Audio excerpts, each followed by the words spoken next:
Je suis Habib Dambélé, acteur de théâtre et de cinéma, et je suis malien.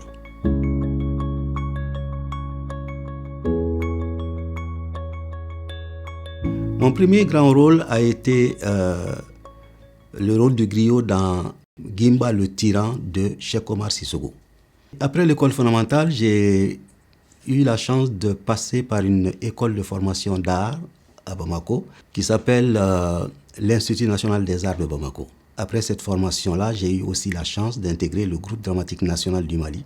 Quelques années plus tard, avec deux de mes copains, Ousmane Sow et Michel Sangaré, eh bien, nous avons quitté la fonction publique pour nous installer à notre propre compte. C'était une des premières troupes privées de théâtre au Mali.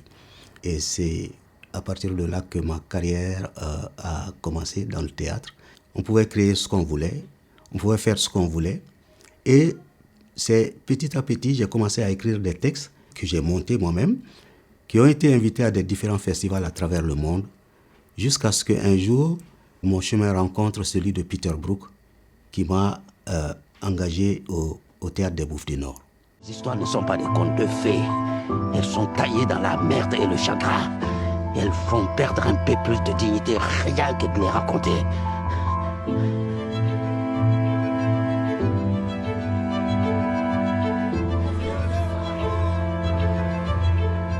Tu crois que j'étais attendu pour me faire la charité? J'ai préféré rester ici dans ce pays pour que tu puisses avoir un avenir possible. Mais tu prends tout à la rigolade. Je t'inquiète, c'est pas grave, je gère. Tu t'imagines même pas la honte que j'ai ressentie quand José m'a parlé du tribunal, de ta condamnation.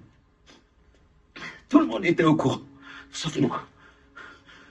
Tout le monde s'est moqué de nous. Monsieur Cousin? Oui? Son Excellence est prête à vous recevoir. Votre Excellence, Monsieur Cousin est là. Ah, Monsieur Cousin. Mes respects, Monsieur le Président. Mon ami, Monsieur Cousin.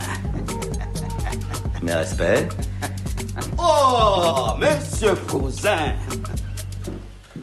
Qu'est-ce que c'est que cet embrouillamini? Qui est Kujo Sangawe Bamba? C'est moi. J'ai joué dans OSS 117, Alerte rouge en Afrique noire, tourné par Nicolas Bedos, et avec comme acteur principal Jean Dujardin. J'ai gardé le souvenir d'un plateau merveilleux, avec des acteurs formidables, qui non seulement étaient bourrés de talent, mais aussi d'humanité. Donc j'ai eu le bonheur de travailler avec ces grands messieurs du cinéma français, et j'en étais très honoré. J'ai du mal à dire tel rôle m'a marqué, tel rôle n'était pas bien pour moi, parce que je travaille, je joue, je fais ce qu'on me demande de faire. À partir de là, ce sont les gens donc, qui peuvent dire tel rôle était bien pour toi ou tel rôle n'était pas bien pour toi. Ce qui me chamboule à l'intérieur, on va dire c'est le théâtre quand même. Comme l'a dit quelqu'un, le théâtre c'est de la poésie qui sort du livre et se fait humain. Le fait d'être en contact direct avec le public parle beaucoup au cœur de l'acteur que je suis.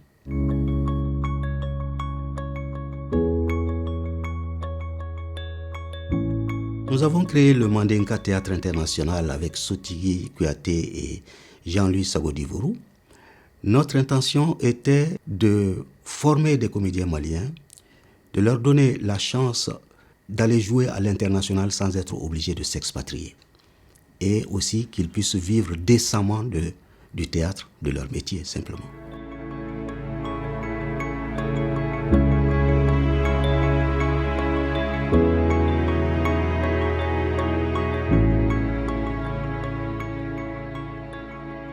J'ai décidé de me présenter aux élections présidentielles parce que le simple fait d'être un citoyen malien me donnait ce droit. Et donc, quand on voit tout ce qui se passe, et quand on voit que malgré tout ce qu'on dit, malgré tout ce qu'on fait, on n'arrive pas à bouger, le fait de ne pas pouvoir changer les choses en faisant autre chose, et donc je me suis dit, je vais mettre un pied dans le plat des politiciens pour voir ce que ça va donner. Les gens ont pensé que c'était comme Coluche, collège pour lequel j'ai beaucoup d'admiration, n'est pas allé aux urnes. Et en 2002, au Mali, moi, je suis allé aux urnes. Ce n'était pas une plaisanterie, c'était pour vraiment briguer le poste de président de la République, pour essayer de faire bouger les choses dans ce sens-là. J'ai senti que j'étais comme une espèce de singe qui s'est mis à danser dans la danse des lions, mais qui s'en est sorti sans égratignure. Mais nous avons pu dire les choses en face des politiciens sur leur propre terrain. On a pu prouver qu'ils ne connaissent pas le Mali plus que nous. On a pu prouver qu'ils n'aimaient pas le Mali mieux que nous et qu'ils n'avaient pas les arguments qu'il faut pour défendre le Mali plus que nous-mêmes. Et ça, on était fiers de pouvoir faire ça.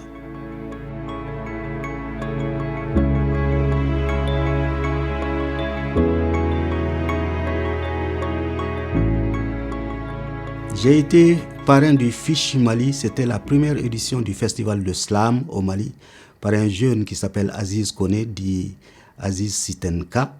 J'en étais très honoré parce que le slam est formateur, le slam est porteur. Le slam a la possibilité de diriger la jeunesse vers des horizons qui sont plutôt salutaires. J'étais très content et très fier de moi-même d'avoir été choisi par les créateurs de ce festival-là comme étant le tout premier parrain d'un festival qui rapporte beaucoup à la jeunesse étant l'avenir du pays.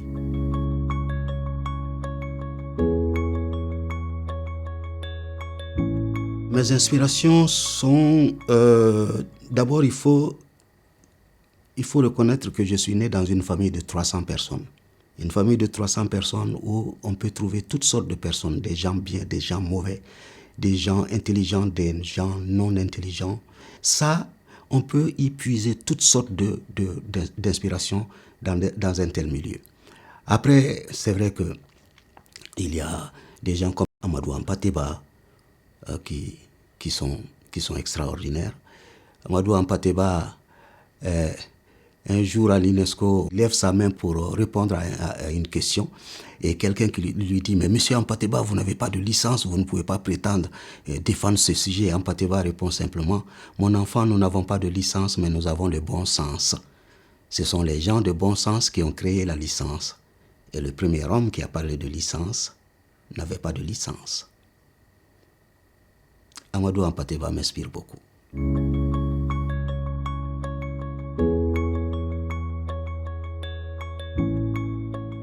Mes projets, j'ai envie de construire mon théâtre. J'ai un projet de théâtre que je promène tout le temps avec moi. À chaque changement de régime, je l'amène, je ressors le même projet, je l'actualise, je l'amène. J'arrive pas donc à faire ce théâtre-là et j'aimerais bien pouvoir le faire un jour. Ça, c'est mes projets immédiats.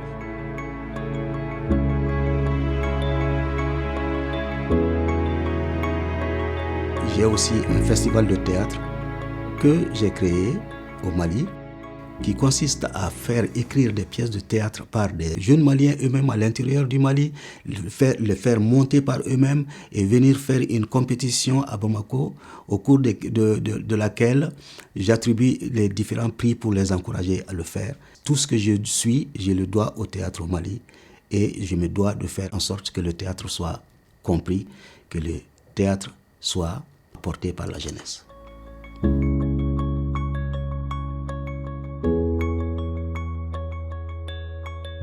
Je dis simplement à la jeunesse, la culture, et on est sauvé.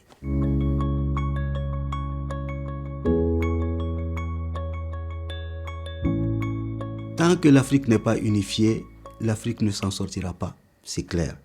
Il y a quelques années, j'avais mis en ligne une pétition pour que, de commun accord, l'Afrique décide de faire de Nelson Mandela tout de suite le président de l'Afrique unifiée et d'appeler tous les présidents de tous les pays des gouverneurs. Le gouverneur du Mali, le gouverneur du Burkina, le gouverneur du Gabon, le gouverneur... Qu'on décide que Nelson Mandela devienne le président. Après, les institutions allaient suivre. Mais bon, je n'ai pas pu avoir beaucoup de signatures parce que l'Afrique n'avait pas autant d'audace, l'audace qu'il fallait pour pouvoir embrasser cette idée que j'avais émise. Mais bon, ça viendra un jour.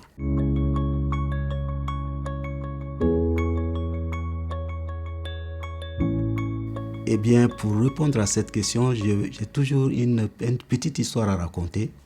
Un jour, c'est ce maître zen, ce sage, qui se promène dans la forêt avec un de ses disciples, qui va croiser un scorpion en train de marcher pour aller vers le feu. Le maître prend le scorpion, il l'éloigne du feu, mais avant de le lâcher, le scorpion le pique, il le lâche. Le scorpion refait le tour pour aller vers le feu.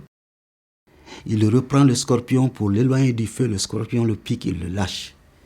Une troisième fois, son disciple lui dit, mais enfin maître, vous êtes têtu. Ça fait 3 fois que vous essayez de le sauver, ça fait 3 fois qu'il vous pique. Et le maître répond, l'habitude du scorpion, c'est de piquer. Cela ne doit pas m'empêcher d'avoir mon habitude qui est de sauver.